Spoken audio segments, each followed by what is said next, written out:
안녕하세요. 토우TV입니다. 공동주택 초보 격리를 위한 내비게이션 토우TV 시작합니다.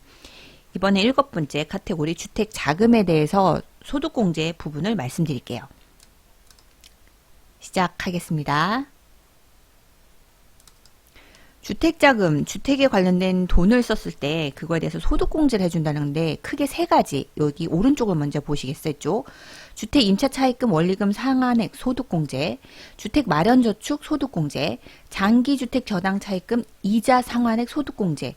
글이 어렵습니다. 근데 잘라서 보면 얘는 편해요. 주택 임차 차입금, 주택을 빌리는데 돈이 없어서 예를 들어서 무슨 2030 세대가 오피스텔 어쩔 수 없이 직장을 다니면서 집을 빌려요. 근데 그거를 본인이 처음에는 돈이 없겠죠? 은행에서 돈을 빌립니다. 집을 빌리는데도 빚을 졌다. 그러면 그거에 대한 원금과 이자를 상환한 거를 소득공제 해주겠다. 이 뜻이죠. 엄밀히 말하면 이 집은 이 근로자의 것이 아니에요. 그죠? 그리고 원금과 이자를 다 소득공제 해준다는 얘기죠. 그럼 3번을 먼저 볼까요? 얘는 느낌이 다른데 헷갈릴 수 있어요. 장기주택, 장기적으로 주택을 저당 잡혀서 차입금, 대출금이죠. 우리는 주택담보대출을 생각하시면 돼요. 이자, 상환액 소득공제, 이거는 이자만 소득공제합니다. 원금은 하지 않아요. 원금 어차피 내가 집을 얻은 자산의 증가이기 때문에 그거는 소득공제를 해주지 않고, 연말정산은 다 뭐예요? 비용에 대해서 소득공제 또는 세액공제 해주는 거죠. 이건 내 자산을 내가 취득한 거기 때문에 이거는 공제 자체가 안 됩니다. 대신 이자는 비용으로 쳐서 이자 상환액을 소득공제한다는 뜻이고요. 그 다음 두 번째 거 주택 마련저축 소득공제. 주택 마련 저축은 집을 마련하기 위해서 돈을 저축하는 거죠. 또 다른 말로 하면 청약통장입니다. 주택 관련해서는 크게 세 가지 기억하시고요. 세대주가 이 세 개의 공제를 받지 않은 경우 세대원이어도 공제는 가능합니다. 문제는 세대원은 실제 거주, 등본상, 전입이 똑같이 되어 있어야 되고 조건이 있어요. 무조건 되는 건 아니에요. 실거주를 해야 함. 여기 있는 거는 세법에 대해서 자세히 알려주진 않으니까 요 정도 알아두시고 그 연말정산하시는 근로자가 자료를 갖고 오신다면 더 깊게 들어가서 자료를 조회해 보시고 공부하셔야 된다는 거. 또 하나, 만약에 예를 들면 청약저축 같은 경우도 만약에 누구나 청약저축은 다 만들어서 납입할 수 있어요.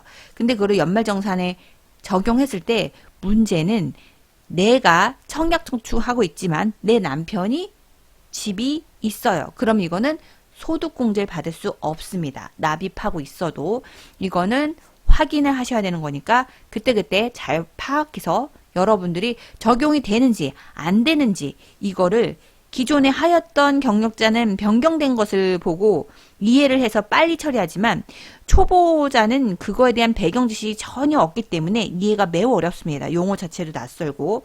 그래서 여러분들이 자료를 준다고 무조건 입력하지는 마시고 좀 더 공부하셔서 판단하여 입력하셔야 됩니다. 얘는 자료를 가지고 그대로 입력했다가는 자칫 잘못하면 그 세무서에서 연락이 다시 올 수 있어요. 그럼 일이 복잡해지겠죠?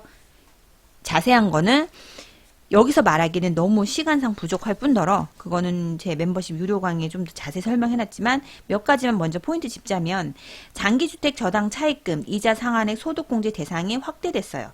예전에는 금액대 몇 년도 취득 시기에 따라 금액이 달라졌는데 주택가 주택 분양 가격, 주택이나 아니면 주택 분양 가격이 기준을 5억 원으로 통일시켰습니다.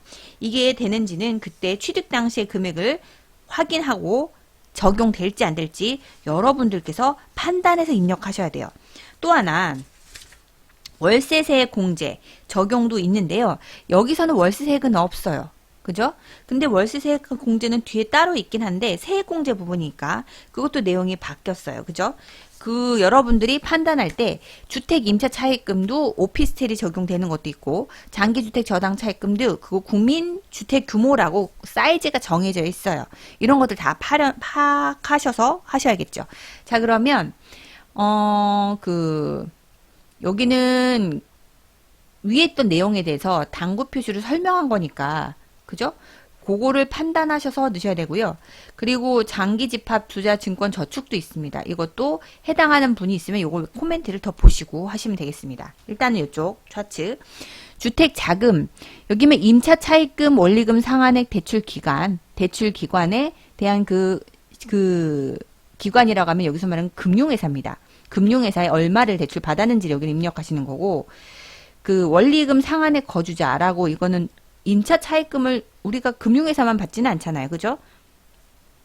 다른 분한테 빌릴 수도 있으니까 그 내용인데, 실제는 이거는 국세청에서는 자료가 돌아와지지 않죠. 이거는 실제로 여러분들이 별도로 자료를 만들다기보다는 그분하고 계약서나 이런 것들, 차입금, 차용증 이런 것들 다 증빙이 들어가야 돼요.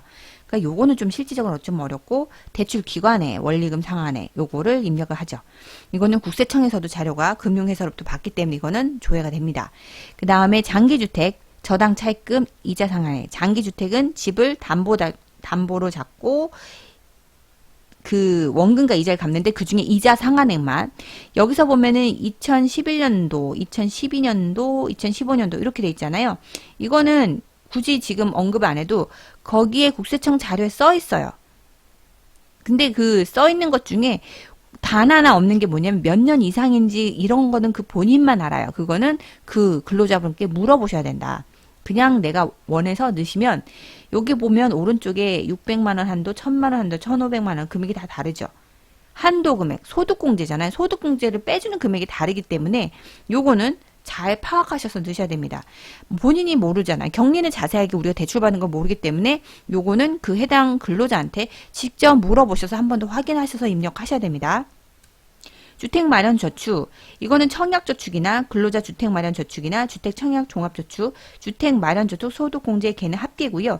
이거 각각에 대해서 공제를 할 수 있는데, 문제는 이 총급여의 근로자가 7천만 원의 그 연소득이 초과하는 경우는 이거는 해당이 안 돼요. 근데 우리는 관리소는 아시다시피 연소득이 7천만 원을 받기가 어렵죠. 현실적으로. 근데 우리는 이건 굳이 의미가 없지만 7천만 원이 기준이다라는 거는 알고 계시면 될 것 같습니다. 세액공제로 주택자금, 차입금, 이자, 세액공제라고 돼 있죠. 죄송합니다. 요거 갑자기 떴네요. 이자 상한액하고 월세액이 있어요.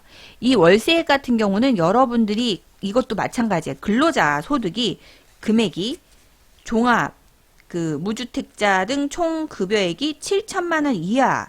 그 다음에 종합소득 금액은 그거보다 좀 작죠. 6천만 원 이하 근로자나 성시사업자에 대해서 이분들은 월세 세액 공제를 해줘요.